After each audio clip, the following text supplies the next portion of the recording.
Buenas a todas y a todos, soy el licenciado en Biotecnología Gabriel González y hoy estaremos hablando de lo que es la unidad 6, la última unidad del nivel 2, que es Introducción a la Genética. En este video vamos a estar viendo lo que es herencia, la parte de Mendel, en dos de sus excepciones, y en el siguiente video estaremos hablando acerca de la estructura del ADN y el proceso de la replicación del ADN. Antes que nada, siempre hay que tener en cuenta las bases acerca de lo que es la genética o la biología en general. Entonces, siempre hay que mencionar los aportes que Darwin hizo en su teoría de la evolución, que hoy por hoy se sigue considerando ciertos aspectos, ya que con el paso del tiempo algunos de los aspectos quedan desfasados. Pero él menciona algo, que es que las características que mantienen a un individuo de una población en ciertas condiciones, esas características se van pasando de generación en generación. Esas características van pasando de progenitores a sus descendientes. Es algo que Darwin mencionó. Obviamente no hizo ningún experimento molecular, sino que se dio cuenta que ciertos individuos obtenían, debido a la variabilidad genética, ciertas características que lo hacen más apto que otros individuos en ciertas regiones. Obviamente él no pudo ahondar más en el tema y tampoco pudo explicar qué y cómo se pasaba esa información genética, pero sentó una base, por así decirlo, en lo que nosotros hoy por hoy comprendemos que es la herencia. Y la herencia es básicamente la transmisión de información genética de progenitores a su descendencia. Este tiene patrones predecibles, la herencia es estudiada por la genética, y una variación genética es la diferencia entre los progenitores y sus descendientes o individuos de una población en específico. Como les mencioné, la variabilidad genética es algo que Darwin tenía en cuenta, ya que se da cuenta que ciertos individuos, debido a ciertos aspectos, eran diferentes a otros de los individuos, y eso los hacía más aptos en ciertas presiones de selección que se encontraban estos individuos. Tiempo después viene Mendel, que básicamente es lo que hablamos en esta unidad acerca de sus experimentos y sus resultados. Él era un biólogo, un matemático y un físico, que el experimento de Mendel es mayormente un experimento estadístico que para demostrar que los caracteres no se pierden con el tiempo y tener una nueva teoría acerca de lo que antes se comprendía. Y por último es Hans Morgan, que habla también y cierra, por así decirlo, todo lo que es la teoría cromosómica de la herencia, que él habla acerca de una excepción a la regla de Mendel, que obviamente también hablaremos más adelante. Entonces, ¿qué hizo Mendel? Mendel básicamente buscó romper un paradigma, ya que en ese tiempo, recuerden, la cruza de los cultivos, la cruza de los animales, las cruzas de las flores y las plantas, es algo que se ve que desde el inicio de la humanidad se hizo. Siempre se busca mantener el mejor cultivo y los mejores animales. Eso quiere decir de que siempre se tuvo en cuenta que cruzando las mejores plantas probablemente tengamos un buen resultado. Es lo que se llama teoría del intermedio. Básicamente, nosotros cruzando cualquier tipo de planta vamos a tener un resultado intermedio, ya que en ese tiempo se creía los fluidos de la madre o del padre se cruzaban, se mezclaban en sí y generaban un resultado intermedio, que sería la descendencia. Obviamente Mendel se dio cuenta de que probablemente no es así, y hizo el experimento y utilizó la planta de guisantes, que es capaz de que es una flor, y una planta. La flor de la planta tiene la posibilidad de autopolinizarse. Eso quiere decir que tiene los gametos masculinos y los gametos femeninos. El proceso en el cual que realizó el experimento fue agarrar el polen de una planta ya bien identificada y descripta, y la mezclaba con otra planta de su parecer. Obviamente esto lo hizo de manera controlada y teniendo en cuenta que no haya polinización cruzada con otras plantas. De esa manera él se aseguraba que la descendencia era pura y se aseguraba de que su procedimiento no sea contaminado. Y lo que él hizo básicamente fue describir distintos resultados en base al color de la flor, de la semilla, el de la vaina, la forma de la semilla, la forma de la vaina, e incluso el largor de los tallos y la posición de la flor. Él se dio cuenta de que estos eh, se mantenían en ciertas generaciones y después desaparecían en otras generaciones. Por lo tanto, empezó a buscar ciertas razones del por qué. Entonces, él mencionó dos cosas que hasta hoy se siguen usando, dos términos que hasta ahora se sigue usando, que es el fenotipo y el genotipo. El fenotipo es lo que nosotros podemos observar, las características físicas que nosotros vemos del individuo en cuestión que nosotros estamos estudiando, ya sea el color o la forma. Incluso se trata de poder tratar de enfermedades o del cabello, todas esas cosas se llama fenotipo. Y el genotipo es la información genética que da expresión a ese fenotipo, es decir, los genes que se están presentes para que se presente ese fenotipo. Entonces tenemos fenotipo y genotipo, son dos términos que él acuñó y utilizó de manera para poder explicar más bien su experimento. Y él mencionó de que en este caso vamos a poder ver en la parte de planta de tallo largo, se pueden ver, este es el genotipo, de manera en la cual él menciona que existen alelos o genes, si les menciono alelos genes son iguales, que expresan para que la planta sea alta. De esa manera, esta planta de fenotipo largo o alto tiene este genotipo que en este caso se llama homocigoto dominante. ¿Por qué? Porque es iguales, tiene uno de cada tiene los dos alelos iguales y es homocigoto. Y ahora vamos a hablar por qué es dominante y qué es recesivo. Cuando cruzaba con una planta de tallo corto, él menciona que los de tallo corto son con T minúscula. Obviamente este es homocigoto recesivo. Al cruzar estos dos tiene una planta, todas las plantas son altas y se da cuenta de que probablemente exista todavía la posibilidad de que el gen del tallo corto esté presente. Él mencionaba que en la generación F1 todas las plantas tendrán ambos alelos, van a tener de la planta de tallo alto y la planta de tallo corto. Eso quiere decir de que el de tallo alto enmascaraba la expresión del tallo corto. Es decir, que con una sola presencia del alelo de tallo largo, enmascaraba o dominaba, por así decirlo, al alelo de tallo corto. De esa manera se acuña la frase o los términos alelo recesivo y el alelo dominante. Y en este caso el alelo dominante sería la T mayúscula y el alelo recesivo la T minúscula. Entonces tendríamos que esta es una homocigota dominante, ya que tiene los dos alelos dominantes, y esta sería una homocigota recesiva. Esta sería una heterocigota teniendo un gen de cada uno. Y él menciona de que esto tendría que ver con lo que básicamente decía la teoría del intermedio. Al fin y al cabo, la generación F1 es todo lo que nosotros queremos que sea alto. Pero cuando volvemos a cruzar todas las plantas de heterocigotas T mayúscula y T minúscula, él se da cuenta de que volvían a aparecer las plantas de tallo corto, o sea, las plantas bajas. Eso da a entender de que en la generación F1 estaban presentes esos genes. No es que se mezclaban los genes y salía esto, sino que ambos genes están presentes, solamente de que un gen enmascaraba a otro gen o un gen era más dominante que otro. De esa manera tenemos que en la generación F2 tenemos tres fenotipos, o sea, dos fenotipos.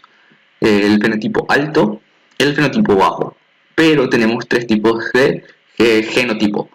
Tenemos homocigota dominante, heterocigota y la homocigota recesiva. Recuerden, para que una característica recesiva se esté presente, se requiere que los dos alelos sean recesivos, es decir, que los dos sean minúsculas. En cambio, para que el fenotipo dominante se exprese o se muestre, solamente se requiere un solo gen presente, ya sea heterocigota o incluso cuando es homocigota dominante va a ser planta alta. De esa manera, él rompe el paradigma de decir, ok, no se pierden los genes, sino más bien se están presentes, pero ciertas veces un gen va a ser más expresivo o va a mascarar al otro. Entonces él genera ciertos principios que ahora vamos a estar leyendo a partir de todos los experimentos que hizo, en el cual él no sabe muy bien qué es un gen, o tampoco sabe muy bien qué es alelo, pero simplemente los menciona. Hoy por hoy, o sea, ahora nosotros le decimos gen y alelo, pero antes él decía que era un factor hereditario, le decía. Entonces, formas alternativas de un factor que ahora se llama gen, para tomar en cuenta las variaciones de los rasgos heredados, aunque Mendel solo observó dos formas que ahora se llaman alelos para cada factor que estudió. Actualmente saben que muchos genes tienen más de 2 alelos. Obviamente, con el avance de la ciencia y con el avance de los tiempos, molecularmente hablando, se ven muchísimas excepciones a la regla de Mendel y muchísimos procesos que incluso no tienen nada que ver con los alelos, sino con la parte post-tradicional incluso. Luego están que los rasgos heredados pasan de los progenitores a su descendencia como factores sin modificación. Mendel no observó la descendencia de aspecto intermedio como le hubiera predicho la hipótesis de herencia mezclada. Ahora se conocen excepciones a este concepto, como por ejemplo la codominancia o incluso hay otra excepción que en esta unidad no hablamos, pero hay excepciones a la regla de Mendel que sí puede tener en cuenta la hipótesis de herencia mezclada. Cada individuo tiene dos conjuntos de factores, uno de cada par heredado proviene de la madre y el otro del padre. No importa qué gen progenitor contribuye con cuál conjunto de factores. Los factores apareados, y este es el principio más importante, los factores apareados se separan durante la formación de las células reproductivas, principio de segregación. Debido a la meiosis, descubierta después de la época de Mendel, cada progenitor transfiere un conjunto de factores a cada descendiente. Los factores pueden expresar o esconder en una generación dada, pero nunca se pierden. Eso es lo que él tiene muy en cuenta. Por ejemplo, los factores no son expresados en la generación 1, pero reaparecen en algunos individuos de la generación 2. Cada factor se pasa en las siguientes generaciones independientemente de los otros factores. Principio de transmisión independiente. El 4 y el 6 son los principios que nosotros consideramos más importantes de Mendel, pero obviamente el 6, por ejemplo, tiene una excepción, que son los genes ligandos, que vamos a estar hablando enseguida. Desde el tiempo de Mendel, la investigación ha revelado que existen excepciones a este principio. Entonces, hay que tener en cuenta, de como les mencionó, de que durante la meiosis, algo que Mendel no pudo explicar muy bien porque tiempo después se entendió muchísimo mejor lo que es la meiosis, se habla de lo que es loci o locus, que básicamente es la localización de los genes. Si nosotros hablamos de loci, es donde los genes están presentes. Los genes también se puede referir a los alelos. Entonces, estos cromosomas no son homólogos, cada cromosoma está hecho de cientos o miles de genes. Un locus es el lugar específico de un cromosoma en donde un gen está localizado. Estos cromosomas son homólogos, los alelos miembros de un par de genes que ocupan correspondientes ubicaciones en los cromosomas homólogos. Acá se puede ver, estos genes no son alélicos entre sí, ¿por qué? Porque no están en la misma posición, pero estos son par de alelos porque están en las mismas posiciones. Hay algo también que se menciona, que después en la teoría del cromosoma, en teoría de herencia cromosómica, se habla acerca de que la información genética está ubicada linealmente en los cromosomas. De esa manera, los alelos tienden a estar siempre en la misma parte de cada cromosoma. Y alelos que controlan el corto del cabello, por ejemplo el negro del café, y alelos que controlan la longitud del pelo, largo y corto, los alelos controlan el mismo carácter, pero no necesariamente contienen la misma información. Entonces, lo que ocurre más bien en el principio de segregación es que durante la parte de la meiosis, los cromosomas homólogos tienen una cromatida hermana y esas cromatidas hermanas se van separando. Entonces, hay la posibilidad de que obtengamos o sea, el progenitor va a darnos uno de sus alelos y la progenitora nos va a dar el otro de sus alelos. De esa manera nosotros tenemos dos pares de alelos, pero uno por cada progenitor. Un gameto tiene un conjunto de números, el número n tiene un cromosoma de cada par homólogo. Un gameto dado solo puede tener un gen de cualquier particular de alelos, es lo que les acabo de mencionar. Cuando los gametos se funcionan, el cigoto resultante es diploide, los NI tienen pares de homólogos de cromosomas. Para fines de ilustración, estos se muestran físicamente apareados, es lo que mencioné. Entonces, la madre daría un cromosoma, en este caso recesivo, y el padre daría un cromosoma, en este caso dominante. De esa manera tendríamos una heterocigota. Entonces, vamos a practicar lo que es una cruza monohíbrida, porque solamente tenemos en cuenta un solo alelo. Es decir, que en este caso vamos a tener los alelos que controlan el color del pelaje de estos conejillos de indias. Este alelo le llamamos B con B larga para cuando se trata acerca de la expresión fenotípica de color negros, tenemos la B larga mayúscula, y cuando se trata de color café tenemos la B corta minúscula. En esta parte podemos ver que la generación parental, la hembra es homocigota dominante y el macho es homocigota recesiva. Entonces, cada gameto, el padre va a dar su espermatozoide y la madre va a dar un óvulo. En cada óvulo, en un solo óvulo hay solamente B mayúscula y el padre va a tener B minúscula, que es la posibilidad de que haya. En cambio, cuando nosotros crucemos vamos a tener la primera generación, todas heterocigotas, y van a ser todas negras. Entonces, ¿por qué? Porque el dominante B enmascara al recesivo B, como les acabamos de mencionar. Entonces, cuando nosotros empecemos a cruzar todos los heterocigotas, nosotros lo que haríamos sería de que hay una posibilidad de que el gameto de las hembras o tenga B mayúscula, o sea, un alelo dominante, o tenga un alelo recesivo. De esa manera nosotros, con este cuadro de Punnell, nosotros buscamos las probabilidades de que saldrá mayormente. Entonces, la hembra va a dar sus gametos, uno podría ser 50-50, uno podría ser dominante, otro podría ser recesivo, y el macho también va a dar sus gametos, uno podría ser dominante y el otro podría ser recesivo. Y cuando hayan las cruzas, de esa manera nosotros tenemos B, de esa manera nosotros tenemos un homocigota dominante, color negro, va a haber B mayúscula del padre y B minúscula de la madre o de la hembra, y sería heterocigota, pero el B enmascara a la B recesiva. Y por último, nuevamente ocurre, pero en este caso sería que la madre da el alelo positivo, el alelo dominante, y el padre da el alelo recesivo. De esa manera volvemos a tener una posibilidad de tener un heterocigota de color negro. En cambio, ahí volvemos, y es lo que menciona Mendel, es que se vuelve a aparecer el color café, vuelve a aparecer en la segunda generación un homocigota recesivo. ¿Por qué? Porque la madre puede dar el alelo recesivo y el padre también puede dar el alelo recesivo porque tienen esos en sus genes. De esa manera, una cría tiene la probabilidad de 25% de ser pelaje café. ¿Por qué 25? Porque tenemos 25% que sea BB, o sea, homocigota dominante, 50% que sea heterocigota, pero tenga el color café, y entonces sumando estos tres tenemos 75, y el 25% restante es la posibilidad de que la cría sea macho o sea café, pero tenga homocigotos recesivos. De esa manera nosotros sabemos las posibilidades que puede ocurrir.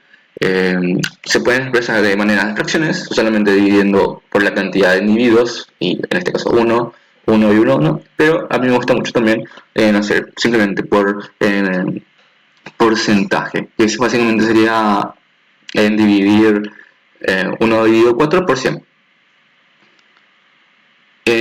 En cambio, si nosotros tenemos, en este es el caso, si nosotros tenemos, por ejemplo, un individuo de expresión fenotípica dominante, pero no sabemos su genotipo, lo que nosotros tendríamos que hacer es mezclar o cruzar con un homocigoto, que nosotros sí sabemos, un homocigoto recesivo. Este es un individuo de prueba. Este homocigoto recesivo nosotros sabemos que su genotipo es recesivo. Entonces, lo que nosotros hacemos es, si le cruzamos con el cobayo negro o el conejillo de India negros, y al parecer solamente todos los descendientes son negros y heterocigotos, eso quiere decir de que de la generación parental, el conejillo de India negro era homocigota dominante. y que al cruzarlos nos dieron toditos los descendientes negros y heterocigotos. En cambio, si nosotros no sabemos que el individuo es heterocigoto y homocigoto, pero es negro y volvemos a cruzar con un homocigoto recesivo, un homocigoto café, él va a dar solamente su óvulo. Recuerden que solamente va a dar un solo óvulo, porque en este caso siempre, o sea, va a dar dos, pero cada óvulo va a tener solamente el alelo B. En cambio, el negro va a dar o el alelo dominante o el alelo recesivo. De esa manera que habría un 50 y un 50 posibilidades de que o sea heterocigoto negro o sea homocigoto café. De esa manera nosotros nos damos cuenta que el inicial era realmente un heterocigoto. Ahora, teniendo en cuenta el principio de transmisión independiente de Mendel, hay que tener en cuenta de que hay muchísimos alelos y muchísimos genes que se van transmitiendo. En este caso vamos a tener en cuenta dos genes, que sería el largor del pelo del conejillo de Indias y el color del pelo del conejillo de Indias. Y tenemos que tener en cuenta el principio de transmisión independiente de Mendel. De hecho, que los factores para diferentes características se separan independientemente entre sí antes de la formación de los gametos. Es una consecuencia directa de los eventos de la meiosis. ¿Eso qué quiere decirnos? De que las combinaciones entre los genes del color y las combinaciones de los genes del árbol sería una combinación aleatoria. Entonces tendríamos más posibilidades y nuestro cuadro de túnel crece un poquito más, ya que tenemos 4 posibilidades para cada gameto, 4 posibilidades para los gametos de una hembra y 4 posibilidades para los gametos masculinos. Acá podemos ver cómo los cromosomas se van dividiendo, incluso acá se pueden ver que cuando se trata de BS tenemos la posibilidad de que esta sea la combinación, o que esta sea la combinación, o de que esta sea la combinación, o que de esta sea la combinación. Eso se basa en el principio de transmisión independientemente, que después existe la excepción, y que básicamente se basa en que, obviamente, cuando se trata de un homocigotos, tanto dominantes como para el color, como dominantes para el largor del pelo, solamente va a tener la posibilidad de dar uno, o sea, uno de cada uno, BS, mayúscula. En cambio, cuando se trata del largor del pelo y el café, color café, solamente va a haber una sola posibilidad porque se comparten, porque se trata de homocigotos. En cambio, cuando vuelve a ver la cruza entre heterocigotos, en el cual tenemos B mayúscula y B minúscula para el alelo o el gen del color, y B y S mayúscula y S minúscula para el alelo del árbol, al cruzarlos vamos a tener 4 posibilidades.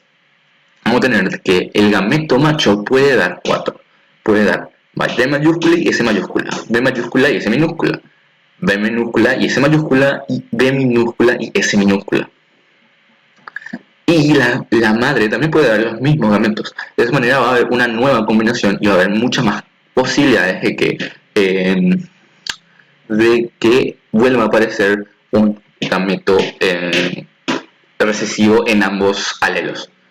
Entonces, al cruzar, en este caso cruzamos B, B, S, S, tanto de la madre como del padre, tenemos negro y corto, B larga, B larga, S mayúscula, S minúscula, tenemos negro y corto.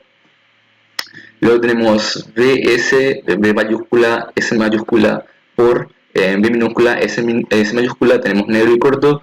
Y B mayúscula y S mayúscula por B corta, digo B larga minúscula y S minúscula, tenemos negro y corto. Acá tenemos 4 negros y cortos, incluso 5, 6, 7, 8, 9 negros y cortos divididos 16, porque es la cantidad total de posibilidades que tenemos, nos da que hay 9 dividido 16, 3 posibilidades de que sea negro y corto.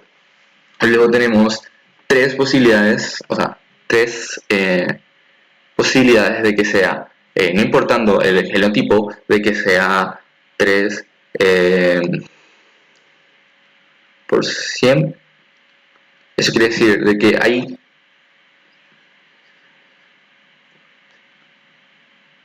que hay un 55, un poquito más, de posibilidades de que el cobayo o el conejillo de Indias sea negro y pelo corto. Hay 3 dividido 16 por 100, 18% de posibilidades que sea negro y pelo largo, y también 18% de posibilidades que sea café y pelo corto, y hay 1 dividido 16 por 10, 6% de posibilidades de que sea café con pelo largo. O sea, se vuelve a ver las características recesivas en la segunda generación.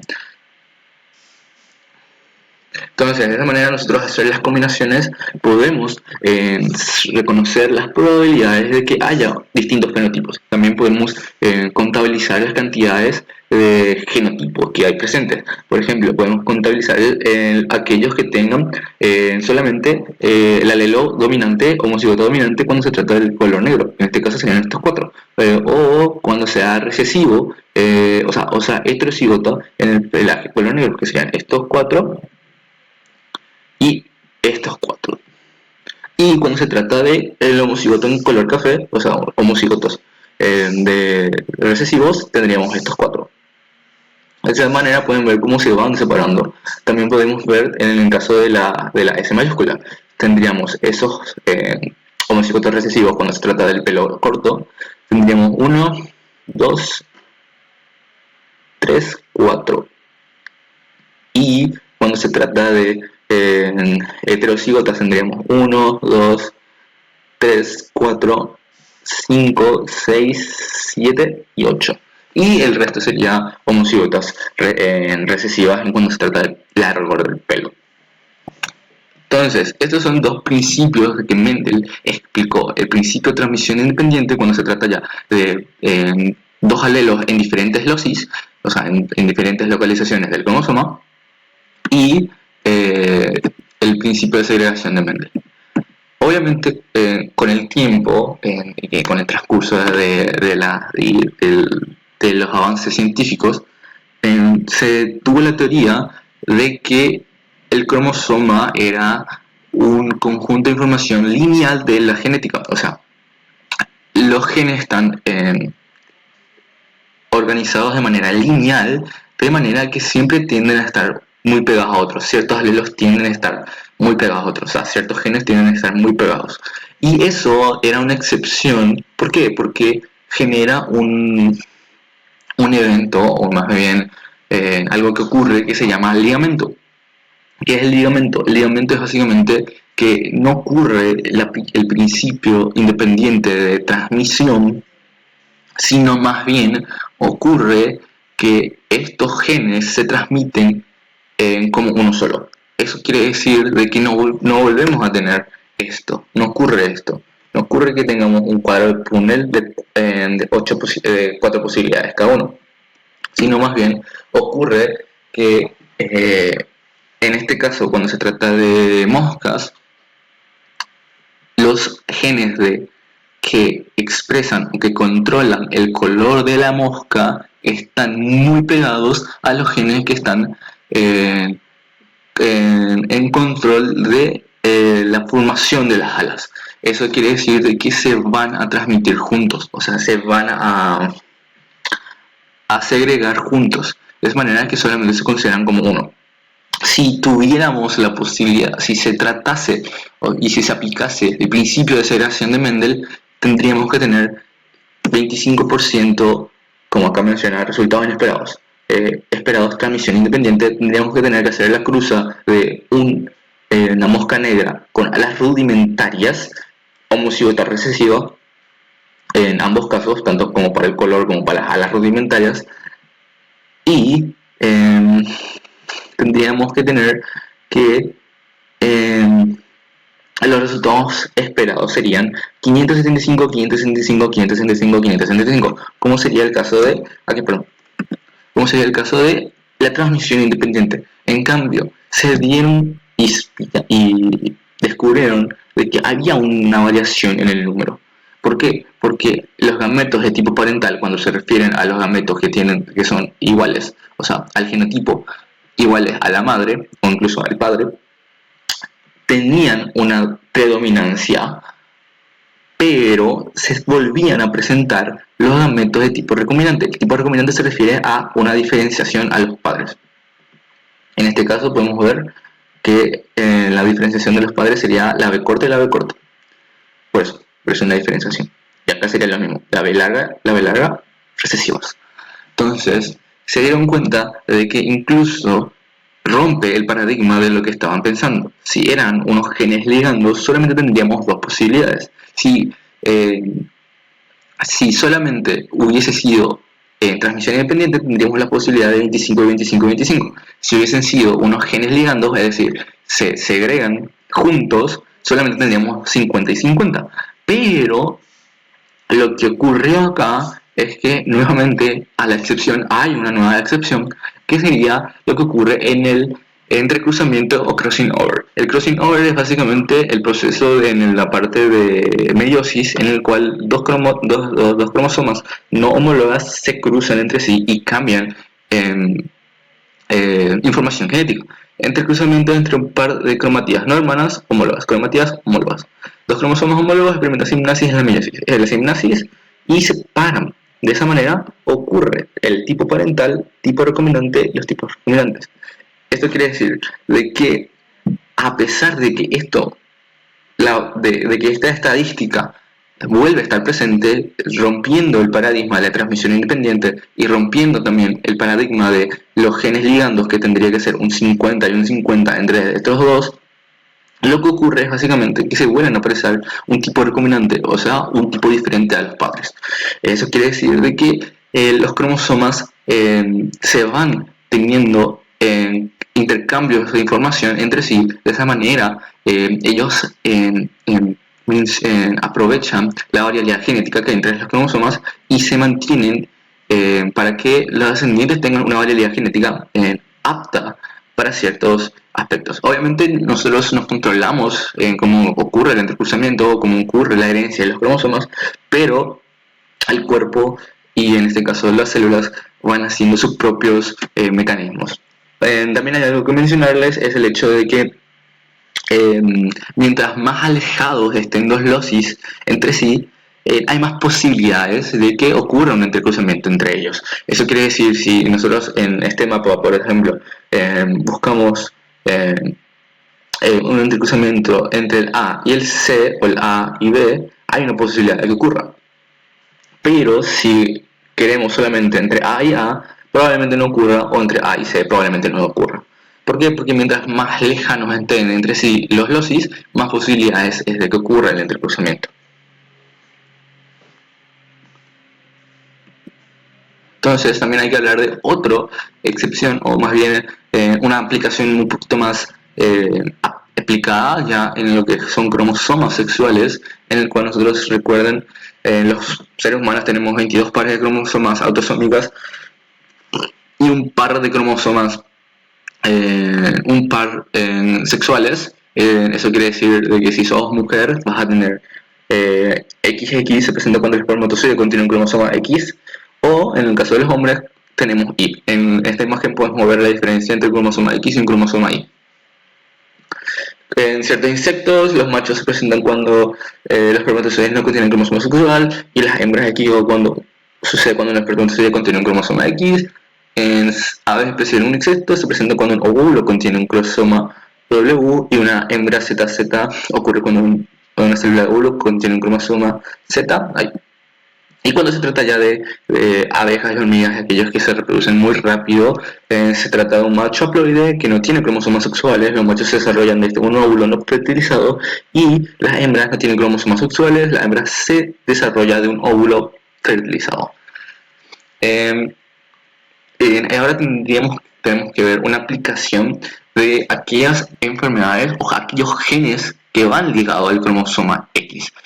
Antes se decía mucho a genes ligados a cromosomas sexuales, pero hay que tener en cuenta el hecho de que tanto X como Y tienen ciertos genes que se expresan para células autosómicas y no necesariamente para procesos sexuales. Por eso es que se llama cromosomas, o sea, genes ligados a X y no más genes ligados a cromosomas sexuales. De esa manera hay una diferenciación.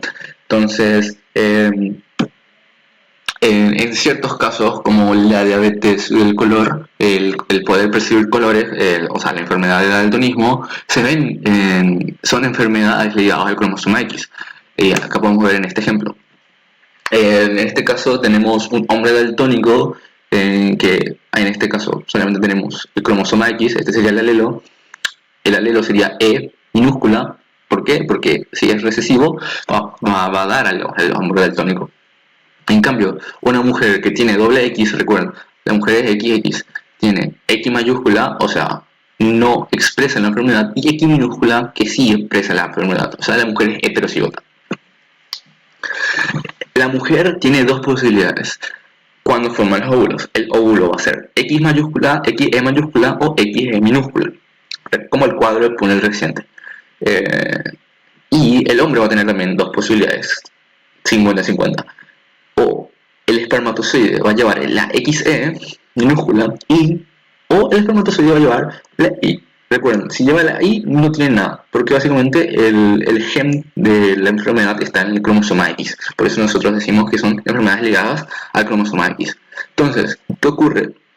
Si el espermatozoide lleva el XE infectado y ocurre la fertilización con un óvulo XE mayúscula, la mujer va a ser normal, o sea, va a ser heterocigota, nuevamente.